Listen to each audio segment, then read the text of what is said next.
Perfection. In years to come, the 22-23 Manchester City side will be remembered as one of the finest iterations of Guardiola's football we've seen, and one of the best single-season campaigns for a Premier League side. But the reality is, for much of the season, the campaign threatened to be a disaster, filled with tactical problems that pushed Pep to his limit. Eventually, Pep would find the solutions, but these tactics evolved not 1, 2, 3, 4, or even 5 times throughout the season, but instead it was a consistent cycle of trying to find solutions to problems. How exactly did these tactics mutate throughout the season? Let's take a look.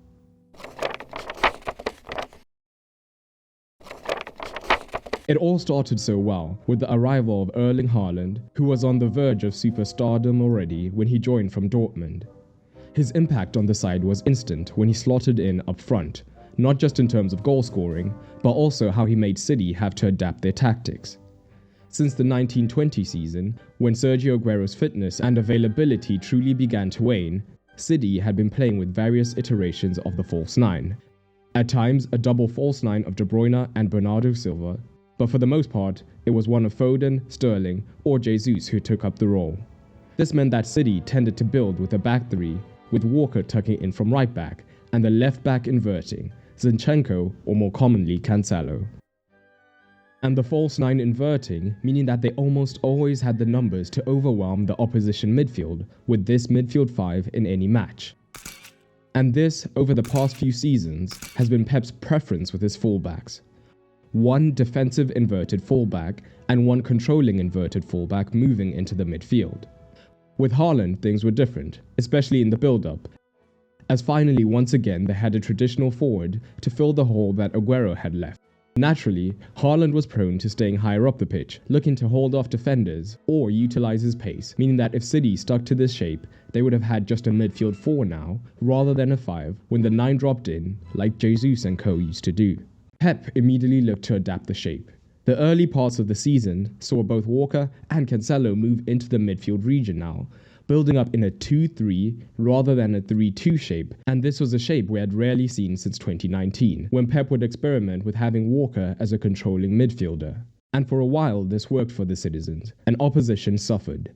Haaland's impact forced teams to make decisions. When he threatened to run in behind, if teams followed him too closely, threatened by his pace, all this did was open up space between the lines for Bernardo Silva and Kevin De Bruyne to orchestrate. But when teams tried to compact the space in the midfield, well, Haaland was a difficult man to catch once he got ahead of steam. And even early on, Pep was beginning to look to adapt Haaland's game, with the 2-3-8s occupying the half spaces and forcing opposition midfielders wider. It opened up pockets of room.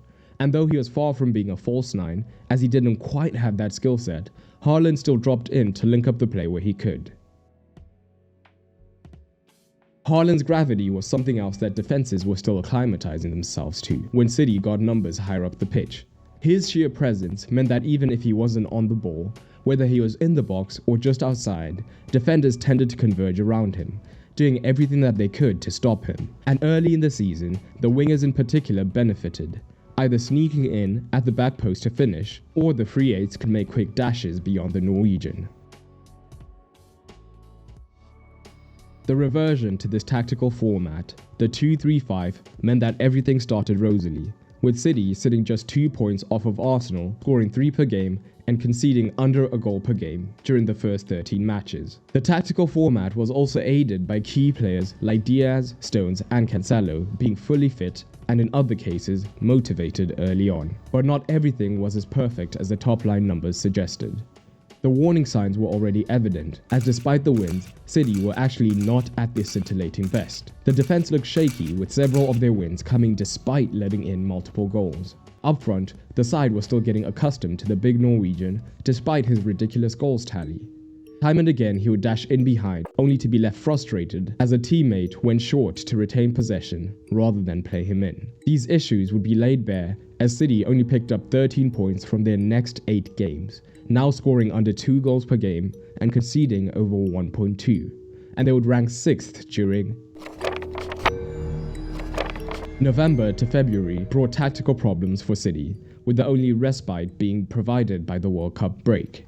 Cancelo was no stranger to inverting, having shared the role with Zinchenko for years from left-back.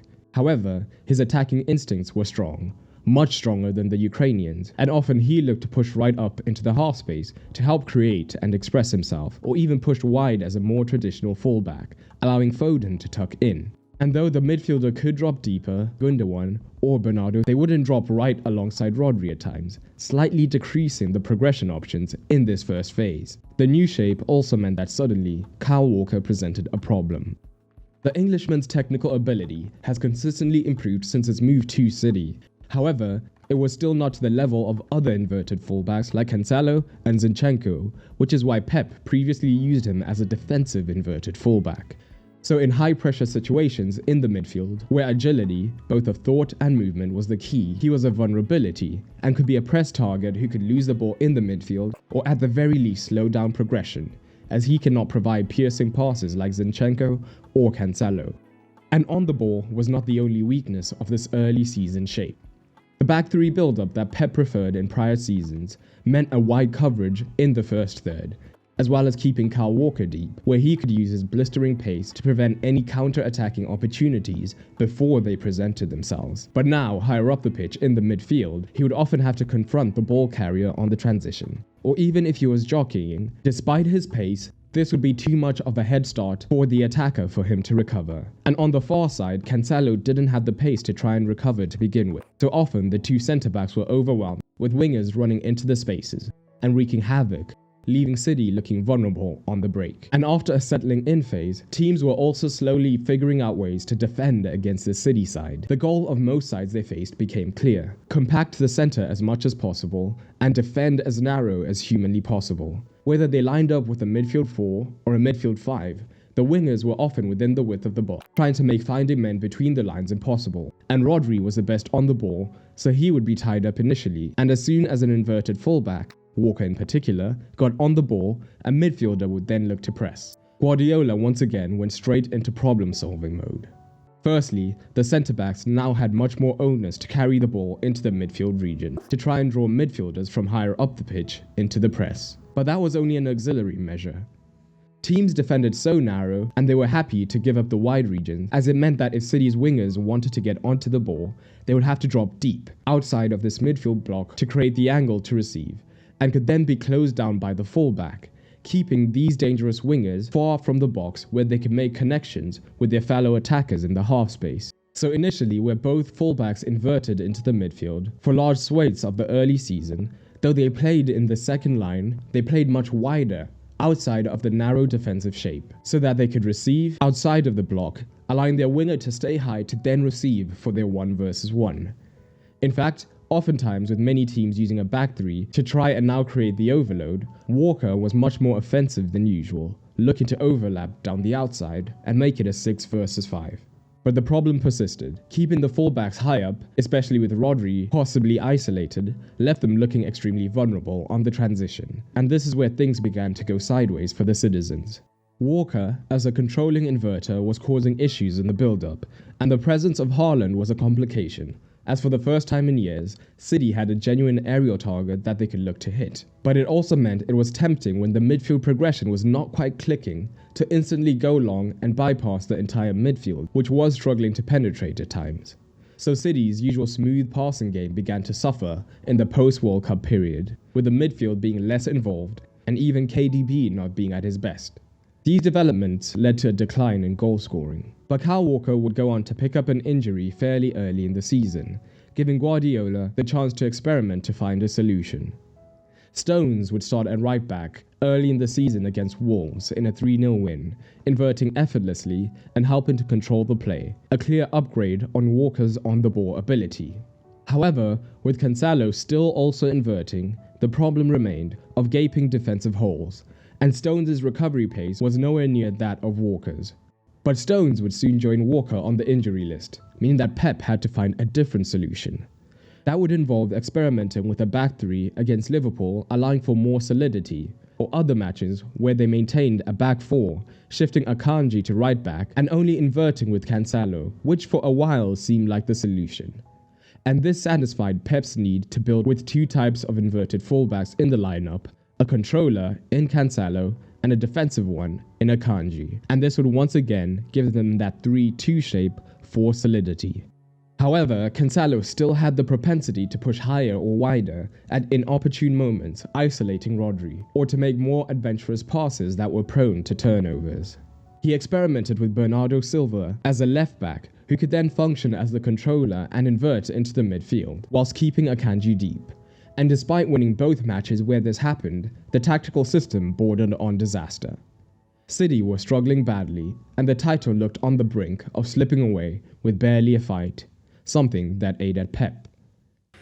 We are far away from the team that we were. Not in terms of play, because we play good in the first half, but there are many things in terms of competitiveness, and there's nothing from the stomach, from the guts. So what are the things that are missing? For one, from what you're talking about? Passion, fire, and desire, and to win. The small cracks appearing in the side were worsened. Manchester City have been charged by the Premier League for breaching numerous financial fair play rules. Off the pitch, the Premier League had brought charges against the club, putting an even dimmer view on the club's season and diverting focus away from on-the-field activities. But amongst all the chaos, Guardiola spotted an opportunity, the chance to bring a spark to the side. Where players' heads could have dropped, leading to the season being a write-off, Guardiola rallied his troops, seeking to create a siege mentality, a Manchester City against the world atmosphere to unite the squad. This has been driven by the other clubs. Is that what you suspect? Yeah, of course. It's a Premier League. 1 week later, UEFA make a sentence against us. 9 teams: Burnley, Wolves, Leicester, Newcastle, Spurs, Arsenal, United, Liverpool, Chelsea. Out of the Champions League, but they won at that position. Like Julio Cesar said, there are not in this world, there are not enemies or friends. There are just interest. But I'm not moving from this seat. I can assure you, more than ever, I want to stay that. Now, more than ever. Yeah. The squad was rallied, and on the pitch, Pep began to make season-defining tactical shifts in the wake of chaos. Nathan Ake had been quietly impressing all season at centre-back, and on the occasions where City had played either a dedicated 3 or had Akanji as a tucked-in right-back, Ake's ability as a left-footed, left-sided centre-back had been key in allowing them to thrive in the build-up outside of the narrow blocks, as he naturally had the passing angle. So Pep decided to trust Ake to start as his defensive inverted fullback on the left-hand side, and now at least knew that the first line's shape and the risk of being caught out on the counter was dealt with for the most part. So now he needed a controlling inverter, who would sit deep alongside Rodri and retain the ball rather than venture too far forward as Cancelo did. Rico Lewis emerged from the shadows. Lewis had sporadically appeared in the League and Champions League earlier in the season, but now when he was called on during the Man City dip, not only did he answer the call, he took to the challenge like a duck to water, effectively displacing Cancelo, who had been in the PFA Team of the Year less than 12 months earlier. Cancelo would not take too kindly to being dropped for an 18-year-old, and with Pep needing togetherness more than ever, in a shock transfer, Guardiola sent him off to Bayern Munich. Cancelo would later say, after the World Cup, the manager started to play with the fullback more inside, where I had also played, but he liked what he saw with Rico Lewis and Nathan Ake instead. Lewis's eagerness and intelligence when inverting was impressive, seamlessly taking over the Cancelo role, and never overcomplicating things, and instead being safe in possession of the ball. But at the same time, taking responsibility whenever required, driving into the heart of the midfield, and seeking teammates out higher up the pitch. City suddenly had control of their midfield back, allowing them to find their influential players between the lines more, and getting them involved, and Haaland was continually evolving his game, dropping deep. Grealish down the left-hand side was flourishing, as Ake's positioning outside the narrow blocks meant that he could consistently find Grealish down the line easily, and now Grealish could afford to stay higher up the pitch and drive at his man. But despite Lewis's game-changing traits, there were still concerns for Pep. The first being Lewis's physical ability against certain opponents who weren't shy about welcoming the youngster to the league when he was on the ball. And off of the ball, when he was defending as a right back, there may have been more uncertainty about being ready to face off against elite wingers, with some phenomenal opposition waiting to take him on at left wing. The season was also heading into the business end, and experience in the run-in is always advantageous. So with Stones recovered from injury, and Lewis and Ake having laid the blueprint, Stones stepped in.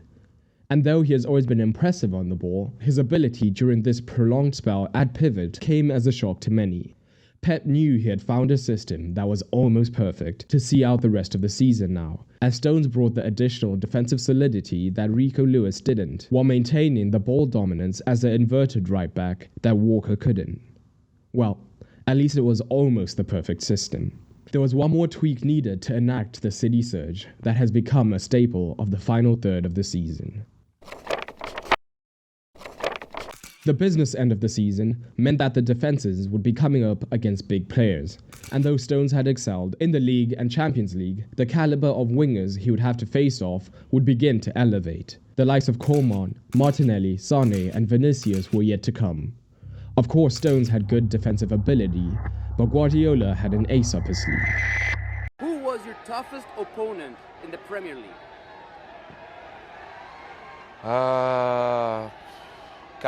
Kyle Walker. He's strong, he's fast, you know. I'm strong, I'm fast, but he's stronger than me and he's faster than me, so... Walker, porque rápido, fuerte y inteligente. When we think of game changers, we tend to think of attacking players, or playmakers, but Kyle Walker's defensive ability and pace make him a genuine game changer on the defensive end of things, almost handling the entire flank down his side single-handedly. This was a trait too good to ignore. But Pep still couldn't trust him as the controlling centre-back in the midfield. He has done playing with the fullbacks coming inside in the past, you know, with the four in the back and come inside with Joao or Alex or wherever are in that position, and Kyle has done. But this shape, 3 in the back and 2 in the middle, he cannot do it. And needed to find a system to have Stones' excellent control in the midfield while making the most of Walker's defensive ability. To do so, he looked to a strategy from his past. Cast your mind back to the 3rd of February 2019, when City faced off against Arsenal. City ran out 3-1 winners, and in that match, Laporte started at left back, and Kyle Walker was at right back, and Fernandinho was the right centre back. Out of possession, it was a genuine 4, but in possession, Fernandinho pushed from centre-back into the midfield to allow the overload, baffling the on-watching audience. Fast forward to the 6th of January 2023, and in a 1-0 win against Chelsea, Pep revitalized the system, testing it out, but with Rodri beginning as the left centre-back, who then pushed up into the midfield when in possession. The problem that happened with this is that Rodri is perhaps the best defensive midfielder at current, especially at controlling the midfield. So by starting him deep, City suffered, as he was not immediately available to receive the ball in high-pressure situations, but instead would have to then take the time to shuffle into the midfield only when the ball was under controlled possession. But Pep took inspiration from these setups, with Walker at right back and Stones at right centre-back moving into the midfield as needed, whilst Walker would tuck in, and this system was formidable. It allowed the back three, meaning that defensively, the pitch was well covered, but on the ball, Stones' elite controlling ability was available, taking some of the pressure off of Rodri, and the bonus of a left-footed centre-back and left centre-back helped to allow possession when he moved wider. The new personnel finally unlocked the midfield, and the free eights thrived, and Haaland continued to score, and the wingers now excelled in 1v1s. That was also paired with the return of Ruben Diaz, and in the defensive phase, that, paired with the shutdown ability of both Ake and Walker, saw City elevate to a different level. Perfection, or maybe the closest thing to it that the league has seen. City would go on to win an incredible treble, cementing their legacy, and the tactical brilliance of the side was backed up by individuals stepping up throughout the season. Akanji and Ake elevated to new levels. De Bruyne, after a shaky start, returned to his best. Haaland was Haaland, Rodri the best defensive midfielder in the world and won the biggest trophy for City, and one can never forget Run-In Gundogan, who seems to mutate into a whole different player when it matters. The end of the season may erase memories of the early season struggles, but the 2022-23 season is perhaps the best showcase of Pep Guardiola's tactical aptitude, and the importance of the build-up and the fallbacks lead into this type of iconic season. If you want an in-depth explanation of the different types of inverted fallbacks, click on the on-screen card now. And the visuals for this video are provided by the wonderful Metrica Sports, which is an amazing video analysis platform for coaches, players, or anyone wanting to make analysis videos like myself. It allows you to create and share amazing illustrated analysis videos in an intuitive manner, and the best part is, if you want to check it out, by using the code FootballMadeSimple at checkout, you can get a nice 5% discount.